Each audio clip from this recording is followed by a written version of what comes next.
ఈరోజు బాలలకు సంబంధించినటువంటి మరొక ముఖ్యమైనటువంటి చట్టం గురించి తెలుసుకుందాం. అదేమిటంటే the right to education act, విద్యా హక్కు చట్టం.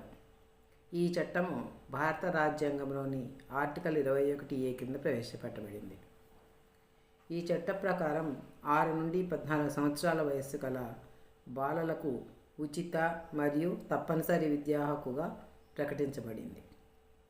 ఆగస్టు 2009లో కేంద్ర ప్రభుత్వము గెజిట్ విడుదల చేసినప్పటికీ 2010 ఏప్రిల్ 1 నుండి దేశవ్యాప్తంగా అమల్లోకి వచ్చింది. దీనిలోని నిబంధనలు ఏమిటి? తల్లిదండ్రులు 6 నుండి 14 సంవత్సరాలు గల పిల్లలను తప్పక పాఠశాలకు పంపాలి. పాఠశాలలో ఏ రకమైన ఫీజులు తీసుకోకూడదు. పిల్లలకు సులభంగా చేరుకునేంత దూరంలో ప్రాథమిక పాఠశాల ఏర్పాటు చేయాలి.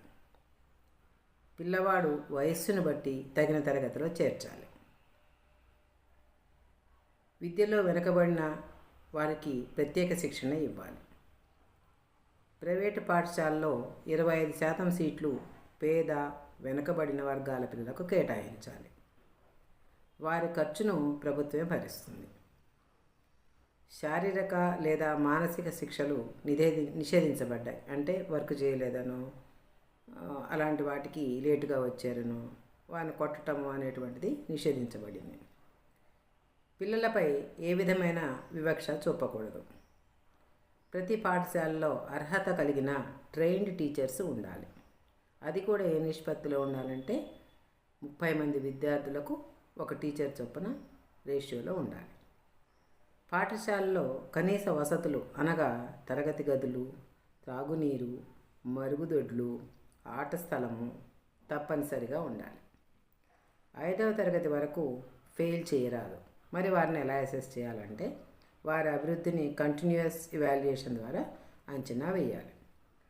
పాఠశాల నిర్వహణ కమిటీ ఏర్పాటు చేసి 75% సభ్యులుగా దానిలో చదువుకునే విద్యార్థుల యొక్క తల్లిదండ్రులు ఉండాలి.